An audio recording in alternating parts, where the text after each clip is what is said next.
I'm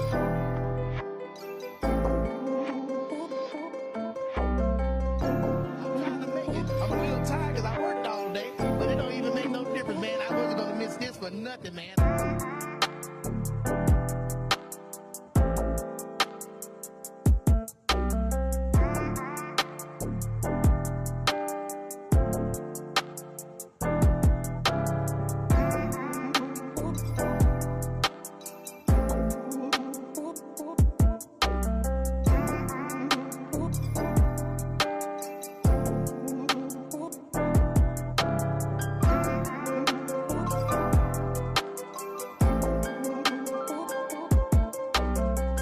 With Austin Wild TV, y'all need to get y'all butts in the seats. It's going down this season.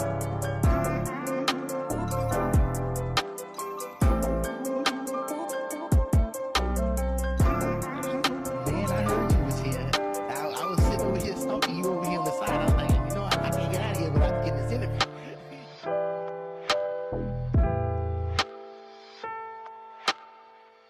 I'm Mr. Durite. Y'all need to get in there. Y'all need to get in there. Y'all better get in there. I'm telling y'all.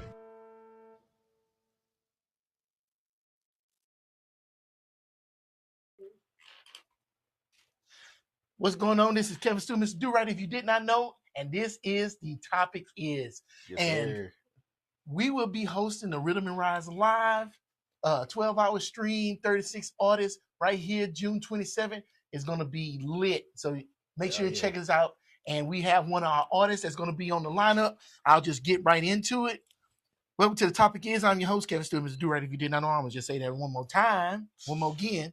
And today's show, we sit down with a rapper and singer out of Copperas Cove, Texas, Copperas by way Cove. of Killeen. Yeah, Right around the corner. Copperas Cove, who pulls from just about every genre there is and forges it into his own sound. Emotional melodies, intense lyrics, songs about pain and strength.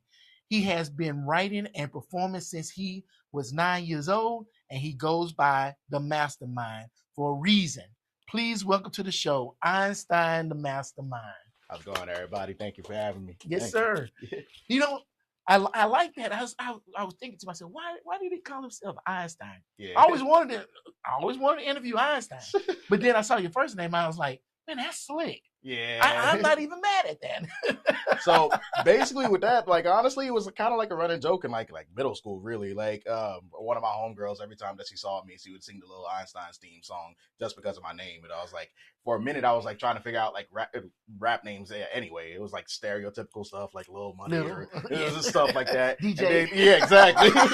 So then finally, I just said one day while I was thinking about it, she was like singing it as she was seeing me. And I was like, you know what? You might be on to something. Let's roll with it. See what happens. See?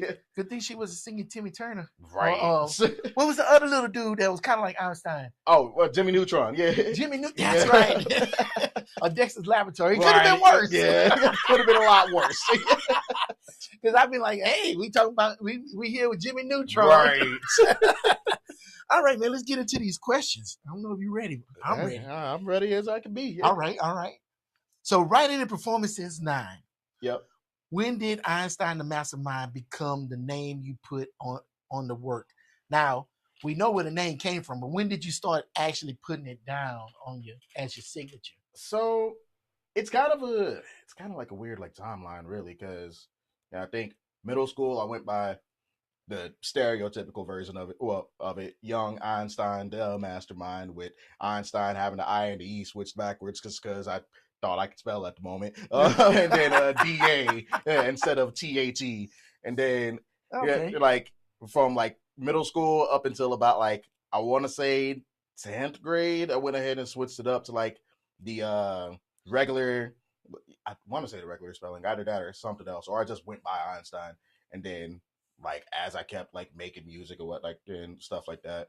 And I was making music like right in high school and stuff too. But like as I was getting out of the high school and going into college, it just kind of eventually like fell into place and was like, hey, let's go ahead and make this more official, Einstein the Mastermind. And then I've been basically dropping consistently on like all the platforms since 2016. Ooh. So yeah, it's been I've been pretty much putting in a lot of years. I would say, like I said, I started around 9 and I'm 31 now. So I got some time in the game.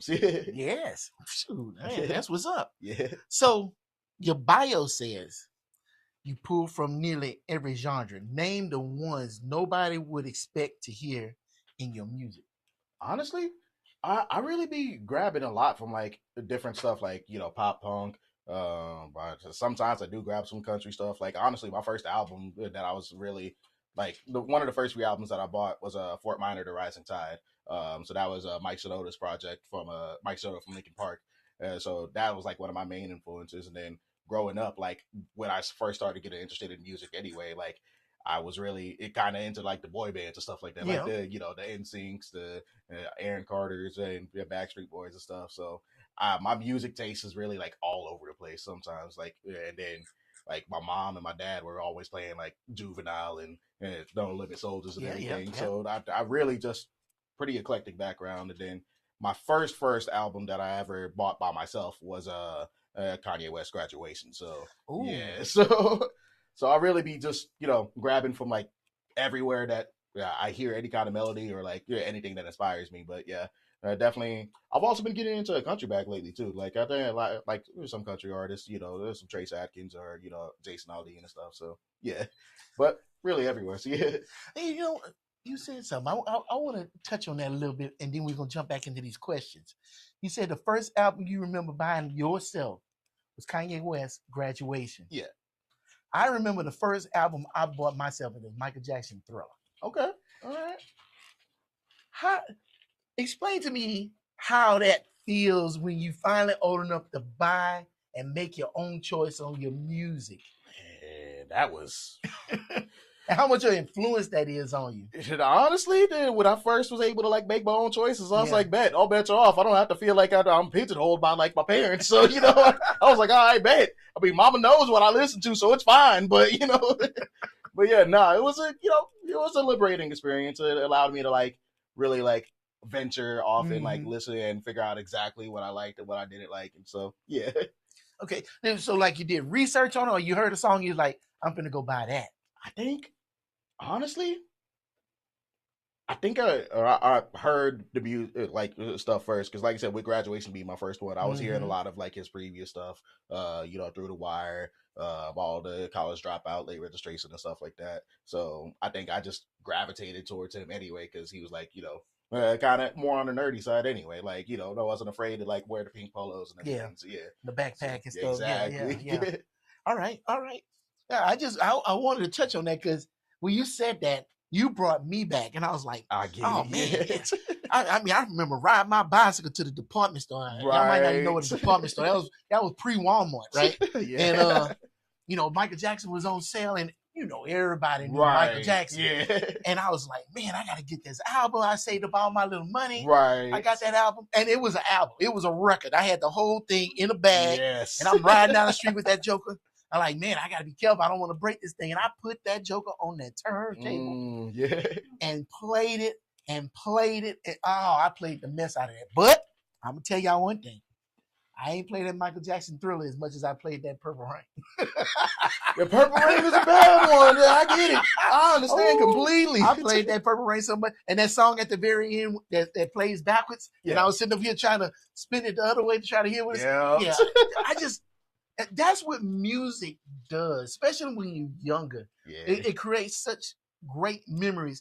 And no matter how your childhood is, you remember those times because those times is what helped you get through those bad times and create those memories as a kid that you'll never forget. So, yeah, thank you for that because you touched on that and I was like, oh, man. No worries. I appreciate that. Yeah, thank you. And yeah, that actually brings up another point that I was thinking about too because like I said, Fort Minor, The Rising Tide, like that was one of the first albums that I had by myself too. And, just the whole time, that first song that he really put out, that was like the Where'd You Go? Where'd You Go? I missed you so. It's like it's been forever. That resonated with me a lot because my dad was in the military and the army and stuff, so he was gone, a lot because of that. So, like, music really does like help liberate and like make those emotions come out and like connects people. Like, and that's one of those songs that really connected me to like how I felt about a lot of different things. So yeah. So How would you feel if a young person copped your album or one of your albums and created lasting memories from that? Oh, that would mean the world to me, honestly. Like that's kind of what I really do the music for. Like I want to just be able to tell my story and like you know, because I always felt like the person that like I couldn't connect like on the outside. Like I always was kind of like more introverted, really, and just honestly, music was my outlet to let the world know who I was and to be able to connect with the world and feel at peace. So if I'm able to do the same thing with somebody else, like that, right? That's I've done my job, really. Like, and it's not about like how many people I connect with, because as long as you touch at least somebody, that's what counts. Yeah, Yeah. I mean, I know we want to touch millions, right. but if that one person that really need it is affected by it in a positive way, yes, sir. Man, I can go home and go sleep good that night. Exactly. Yeah, I feel you. I feel you. All right. Rapper and singer both. Yeah. How do you decide which one a song needs? Honestly, I'm very much more of a vibe person. Like, okay. And I think that like I always like go and listen to my instrumentals and stuff first, and it just really depends on the vibe at the time. Because like if it's something that sounds like it's a club thing, then I'm gonna go ahead and make a club record, or I'm gonna put my own spin on a club record and try to do what I can. But if it feels like something that could use some harmonies and use some melodies and stuff, but also I like just putting I like singing on everything, so I'm a little biased when it comes to that part. But no, I just really it depends. Like I'm not gonna hop on or like a Gucci Mane track talking about "girl, I love you" type stuff, But I don't know. It's just a vibe thing for me. My bad. That's my best example. I don't know what to tell you. Okay. All right. So you said back in 2013, after winning Champs Idol, that you wrote "Fantasy" in the 8th grade. Yeah. Does that kid still show up when you write now? I mean, to an extent, yeah, but I've gone through a lot since then, truth be told. So it's like that kid do pop up here and there, but that adult that's been through some things, he really be talking a lot. So yeah.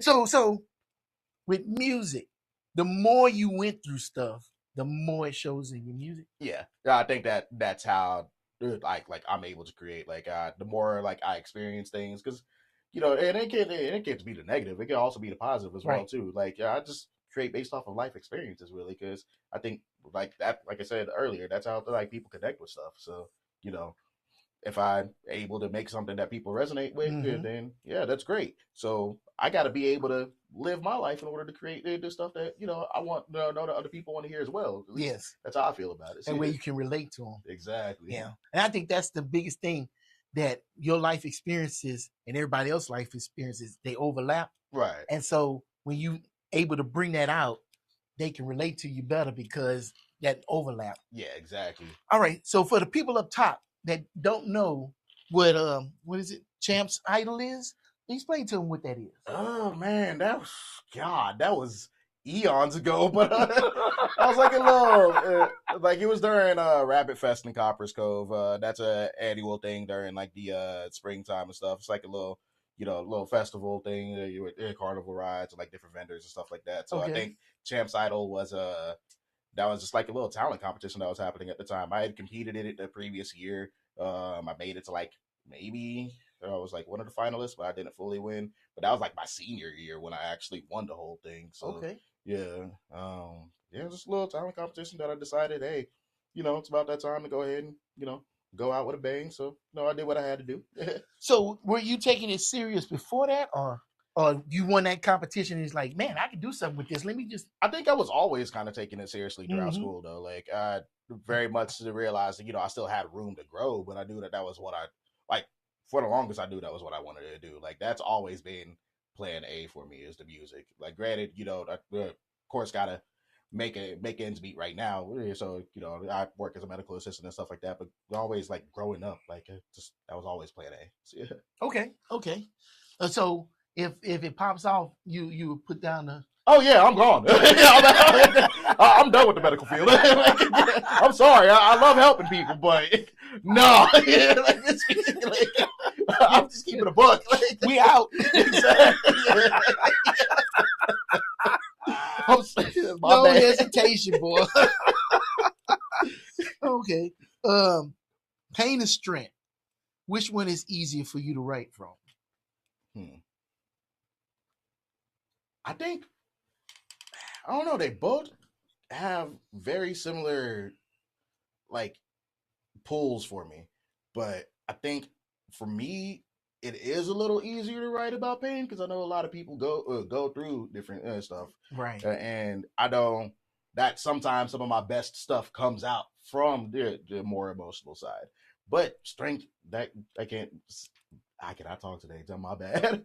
But nah, that kid just not to be said that the strength isn't something that I can pull from as well too. Because I mean, of course, when you feel like you gotta like pop your stuff, then yeah, of course you're gonna do it. So yeah, but I definitely feel like pain is something that it helps. I don't like saying that because I don't like but putting a label on myself and saying that I make pain music because a lot of the times I used to get pigeonholed to be like, oh, he's another big dude who sings. He's this Rod Wave, but I can't help it, So, but it just, I don't know. It like pain is definitely like it helps because people resonate with that. So right. I resonate with that, and it helps me. And music is my therapy, so it's easier for me with that way. So yeah, I always want to ask this question: can you write a song about pain when you're not in pain? I think so. Yeah, because it seems like when you're in pain and you write that song, then all that pain comes out and you hear it in the words. But let's say somebody say, hey man, I need you to write me a song about pain, and you're not in pain. Your mind is not in that space. Right. Can you still funnel? I think so, yeah. I feel like I always kind of like draw from that a little bit anyway, especially depending on the vibe of the song. Like that's how I was talking about earlier. Like if the strings and if the melodies really like speak to that level, then maybe I could just think off on a time when I was, going through what I was going through, like right then and there. So I feel like it's fairly easy to do it, yeah. Okay. I just, I wrote some songs and I wrote some pain songs, but I was in pain. Right, yeah. God dang, this out now. Damn, James. I get it. But I ain't never been happy just like right sitting up here writing a bunch of cuss words. I can't believe you woman did this to me. Why did you do this? You broke my heart. You picked a fine time to leave me, Lucille. Oh, man. What a mess. It do be like that, though, so I get it. Oh, man. You just laughing. You just right there, you just start laughing like, yeah. Lucille, can you give me another drink of water? Thank you, baby. God dog it, girl. Don't say it. My bad. That's yep. All right. Next question. You're good. How do you stay true to your sound while still evolving, given the name of your album? Man, I think it's honestly just like as long as you keep who you are, like at your core, like as you keep reminding yourself that's you're not gonna change based off of that. I think that's really just try to stay as grounded as possible throughout the whole creative process. Because I mean, don't get me wrong. Sometimes you do want to like try out different stuff and everything. But the way I felt about it is, I actually have answered something similar to this before. My mom has always been like a big like source of like a big supporter of my music and like pushing me to do these things. And one of the things that she's always told me growing up was, don't fight the funk. Like when you because like if I don't have like a big house or like 50 million cars or anything, I'm not gonna write about it and then fake like the stunt like it's just because it's not me. Like I would much rather try to stay as authentic as humanly possible to me. So I think just keeping yourself grounded and telling yourself, okay, this is where you are, but this is where you want to go. Right. That always helps out. So, yeah. Okay. I believe that. It's not saying that I think you're lying. No, of course. I believe that I get it. because staying true to yourself and true to your sound, yes, I think you can still evolve, right? but still maintain yourself at the same time. Yeah, exactly. Okay. Now, so I was a wannabe musician back in the day. So he always got it in you. I know. Like maybe sooner, but I ain't got it in me no more. Hey, I mean, the creative spirit is still there, so I get it. Yeah. And so I'm just tapping into myself so I can hear what you're saying, right, and relate to what you're saying, because I feel what you're saying with that. Yeah, that you can still maintain yourself, but evolve into a whole different space. Yeah. So, and then you're also always evolving and growing as well, anyway. So it's like, like I feel like certain people and like in certain instances, like there's always that who they are at the surface as opposed to who they're growing into. Right. Anyway, Right. so it's like you could always, your sound is going to keep evolving and elevating as you keep growing and elevating as well too. So yeah, I think, basically, yeah. My bad. I know that sounded a little straightforward, but like. Okay, so what do you think hip hop is missing right now?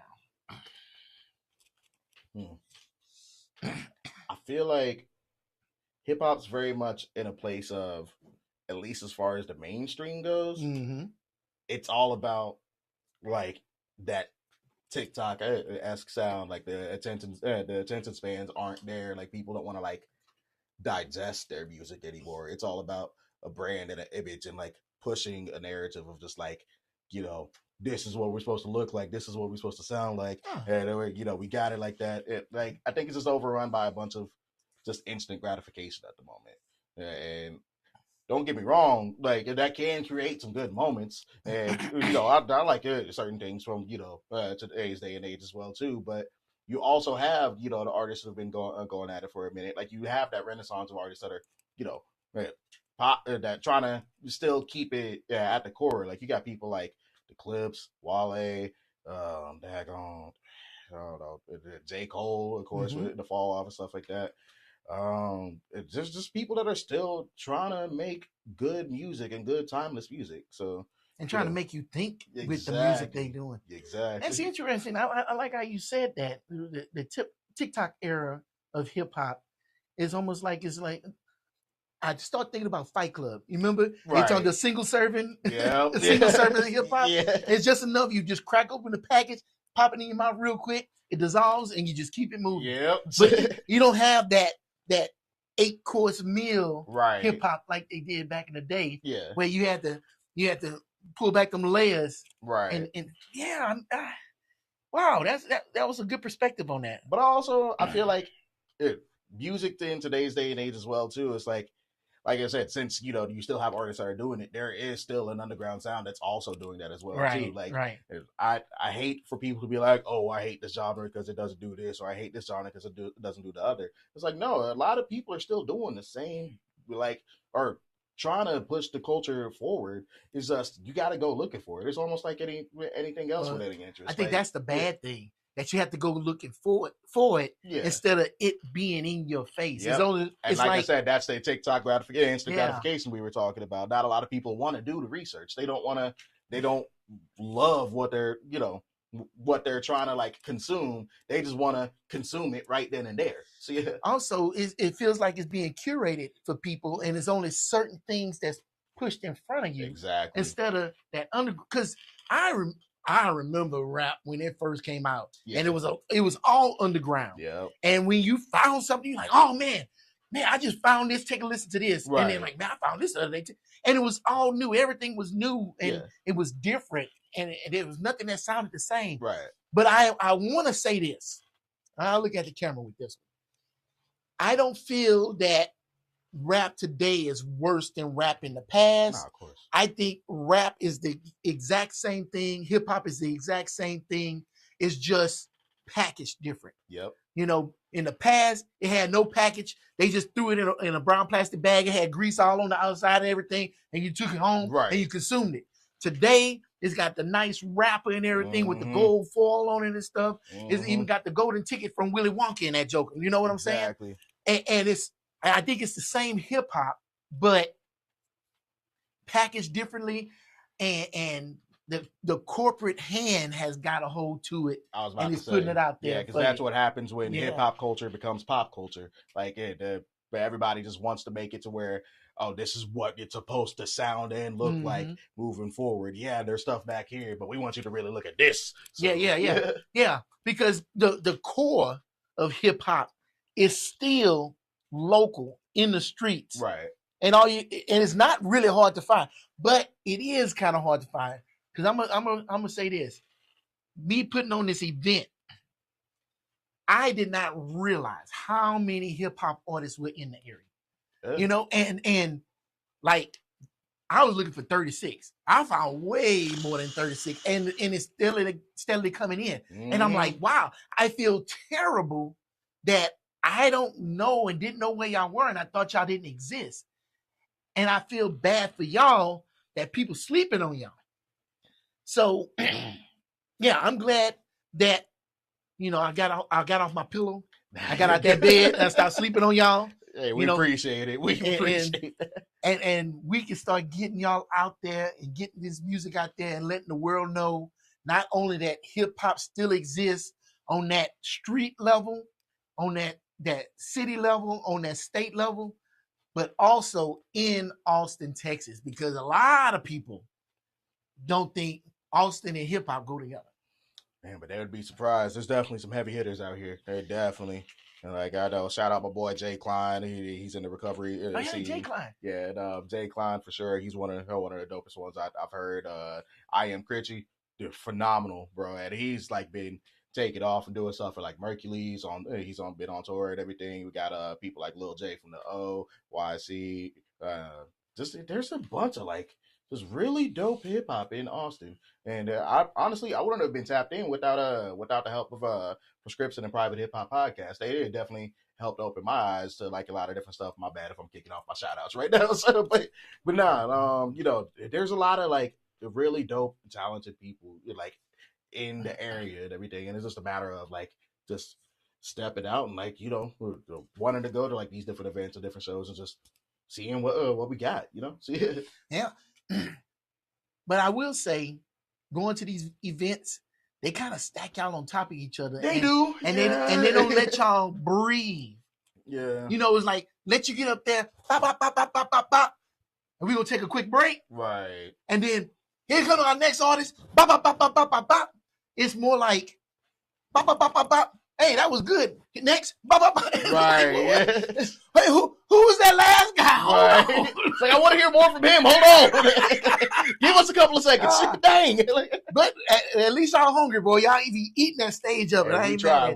We definitely do try. All right. Okay. So how about, what's one opinion about music that would get you canceled? I got to think about that.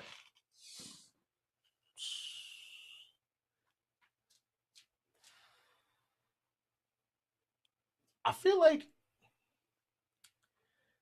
I don't fully agree with the concept of separate the art from the artist, but I do understand it in some instances. Don't talk about that. Because I think when it comes to like if it's like people like David, and it's like, yeah, nah, yeah, that's he's proven that he doesn't need to be here. Pedophile and murderer? No, we're good. Which David you talking about? He was like some younger cat. He made like alternative like rock / rap music. Okay. So, but yeah, nah, people like that, nah, yeah, I'm sorry, yeah, can't do it. You got to get up out of here. But nah, like R. Kelly.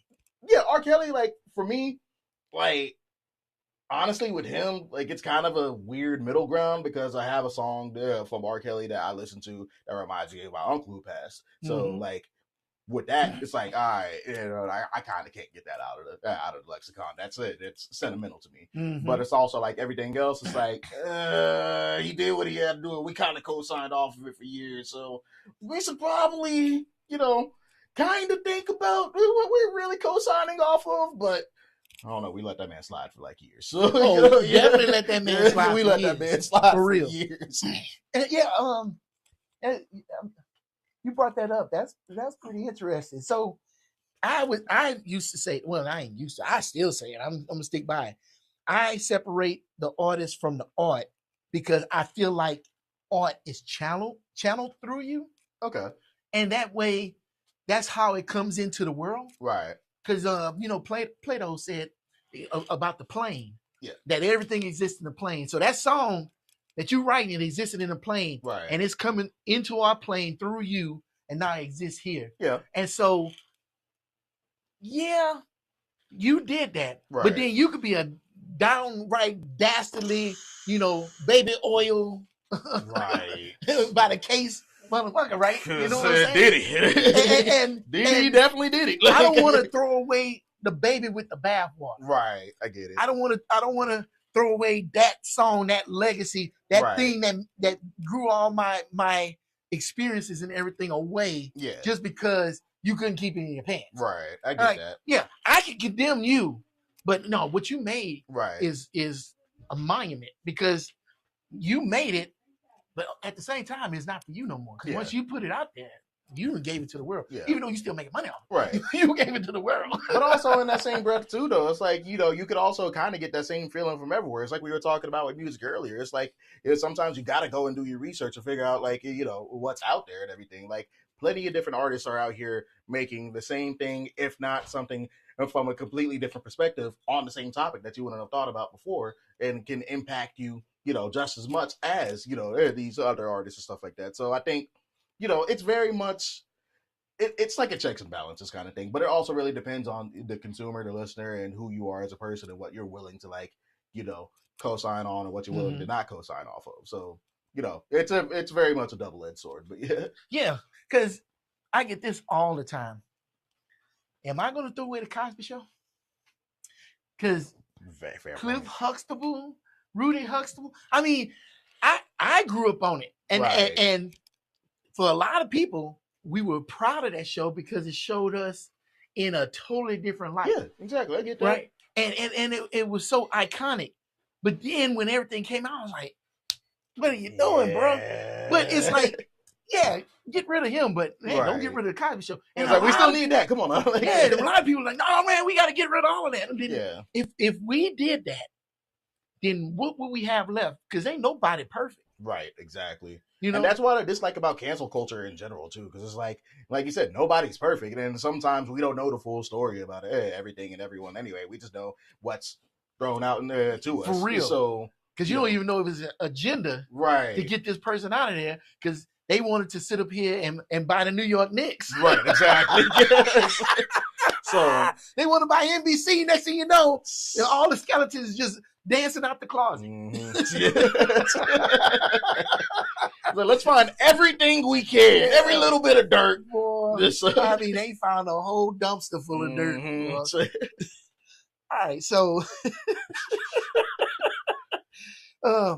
you said when your eyes are closed on stage, you're letting your soul speak. What does it feel like in that moment?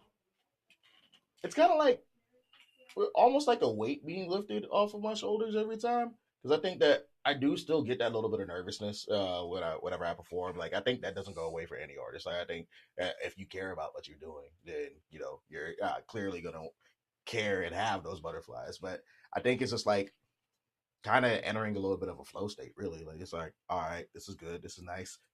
We're doing what I got to do, and people are vibing with it. So, like, if I just don't think about it, I just keep doing what I got to do, then cool, people are still going to resonate with it. But I feel like I'm, it's taking off and it's working. So let me just roll with the flow, Yeah. So if you write the song, you make the music, you put into practice, and you go on stage, does your body like go into like cruise control?